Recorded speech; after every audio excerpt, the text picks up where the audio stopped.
मैं राकेश कुमार केबर नाला में रहता हूँ।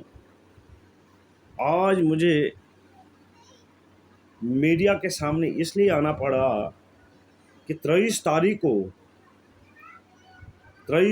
रात को बहुत बड़ी ज़बरदस्त बारिश हुई, जिसकी वजह से हमारा रोड एकदम डैमेज हो चुका है।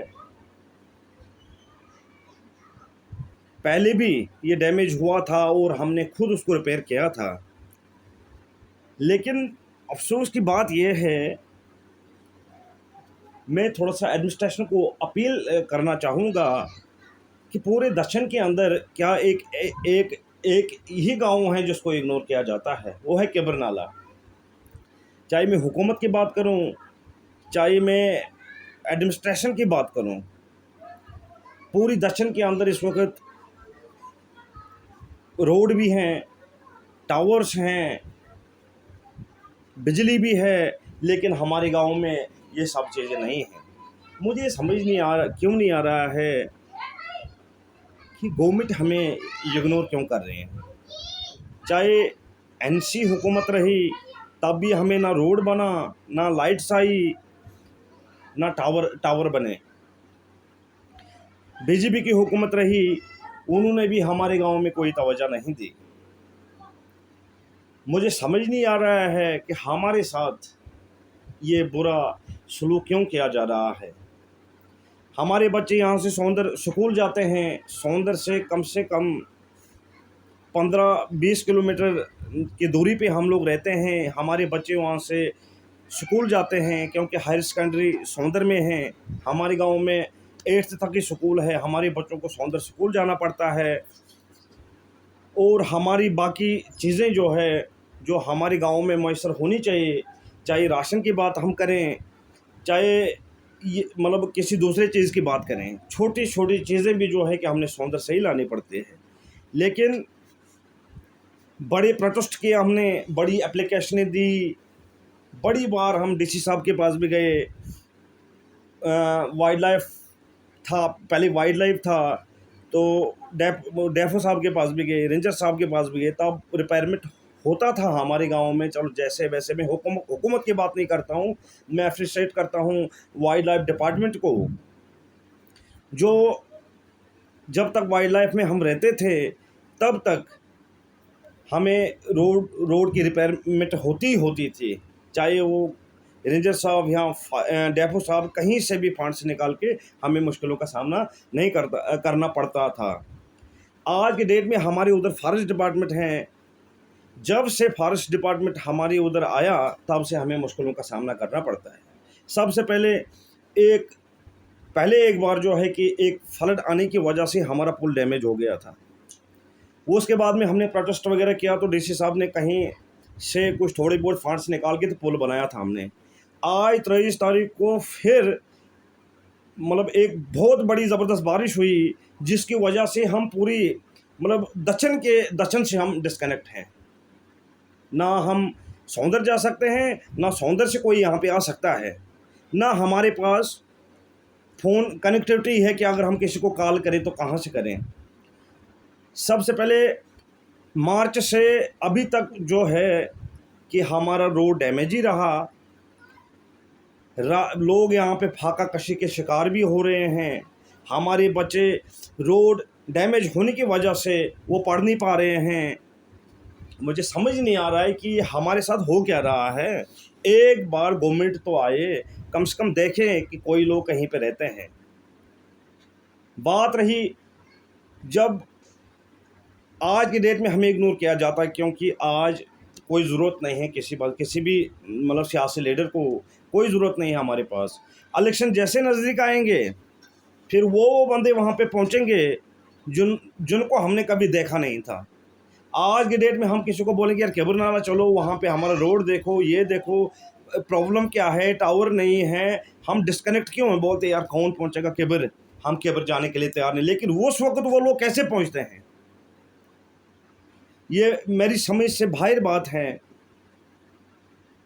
आप दक्षिण के किसी इलाके में देखो, बिजली भी है, फ़ोन भी चल रहे हैं, इंटरनेट चल रहा है, रोड भी हैं, हर एक चीज़ हैं, लेकिन उस हम उन चीज़ों से भी बिल्कुल परेशान हैं। अगर आज के डेट में यहाँ पे कम से कम एक टावर ही होता तो ऑनलाइन कहीं हमारे बच्चे किसी टीचर के साथ राब्ता करके वो पढ़ सकते थे, लेकिन वो भी हमारे नसीब में नहीं है। मैं एडमिनिस्ट्रेशन से एक बार गुज़ारिश करना चाहूँगा कि ये नाइंसाफ़ी हमारे साथ क्यों होती है और क्यों हो रही है। मैं इसको कहूँगा कि ज़ाती दुश्मनी है। आप सौंदर्य से एक बार चलिए और वहाँ पे देखिए कि हमारे सौंदर्य से गाँव के बिरनाला तक कम से कम, ज़्यादा नहीं बताऊँगा, कम से कम 20 से 25 खाली वहाँ पे पुल छोटे-छोटे बने हैं, कोई बड़े भी बने हैं, कोई छोटे भी हैं। उनकी वजह से भी हम परेशान रहे। उसके बाद में गाँव के ही बंदे इकट्ठा करके हमने थोड़ा-सा रिपेयर उनको किया, तो थोड़ा बहुत आने-जाने का रास्ता था। लेकिन रात को जो बारिश हुई, उससे बिल्कुल हम बेबस हैं, ना ये रास्ता कभी जल्दी में बनेगा, ना मुझे नहीं लगता ये बनेगा आसानी से। अब हमारे बच्चे जो सौंदर्य में पढ़ते हैं, सुबह सौंदर्य जाते हैं, शाम को वापस केबल नाला में पहुँचते हैं, वो कैसे आएँगे, कैसे जाएँगे, मुझे समझ में नहीं आ रहा है। रोड कम से कम हमने हज़ार बार डीसी साहब से, यहाँ कोई एमएलए आया, कोई भी मिनिस्टर आया कि कोई डीडीसी, बीडीसी जो भी हैं, हमने हमेशा यही रिक्वेस्ट करी कि हमें रोड की प्रॉब्लम है, हमारी रोड को कम से कम कुछ करवा दीजिए। 10 साल पहले से सुनता हूँ मैं कि यार रोड सैंक्शन है, इसमें इतने लाख सैंक्शन हो गए, वो अभी तक नज़र ही नहीं आ रहे हैं। वो सैंक्शन जब हुए उस पे काम क्यों नहीं लग रहा है? अगर पैसे सैंक्शन है तो काम तो कम से कम उस पे शुरू होना चाहिए था। लेकिन बड़े अफ़सोस से कहना पड़ता है कि हम बिल्कुल इग्नोर हैं और इग्नोर कर रहे हैं हमें। आने वाले टाइम में आने वाले टाइम में जो भी सियासी बंदा वहाँ पे आएगा वोट मांगने के लिए, तो मेरे भाई मैं यही बोलूँगा कि आप हमें माफ़ करो और हमें ज़रूरत नहीं है। अफ़सोस की बात है, बड़े अफ़सोस से कहना पड़ता है। एक बार कोई भी बंदा आता, देखता प्रॉब्लम क्या है, ये लोग वहाँ पे जी रहे हैं, ये आदमी हैं, यहाँ जंगली जानवर हैं, कुछ भी तो समझ कर आते ना, एक बार कम से कम देखते कि यार इनको किन मुश्किलातों का सामना करना पड़ रहा है। मार्च से लेके अभी तक हमें सिर्फ मुश्किलों का सामना करना पड़ता है। एक जगह खुद उठा के हम बनाते हैं और दूसरी जगह फिर चला जाता है, फिर बनाते हैं दूसरी जगह और चला जाता है, फिर बनाते हैं दूसरी जगह और चला जाता है। मुझे समझ नहीं आ रहा है, अगर हम सारी चीज़ें खुद करेंगे तो ये मतलब हमारी जो हुकूमत है या एडमिनिस्ट्रेशन है, ये क्या कर रही है, मुझे बात समझ में नहीं आ रही। लेकिन एक बार फिर मैं हाथ जोड़ के, चाहे वो हुकूमत को मैं बोलूँ, चाहे वो एडमिनिस्ट्रेशन को बोलूँ, कि कम से कम एक बार कोई स्पेशल टीम यहाँ पे भेजी जाए और हमारी रोड का मायना किया जाए और एक बार इसको अच्छे से अच्छा काम जो है कि एक बार शुरू करें। ये मैं डीसी साहब को भी रिक्वेस्ट कर रहा हूँ, हाथ जोड़ के विनती कर रहा हूँ डीसी साहब को कि एक बार किसी अच्छी पार्टी को यहाँ पे भेज के हमारे रोड का जो काम है वो शुरू करवाएं, ताकि लोग फाका कशी के शिकार ना हो, हमारे बच्चे अनपढ़ ना रहें, ताकि अगर कहीं रोड बनता है तो वो स्कूल आने जाने के लायक रहें। शुक्रिया, थैंक यू।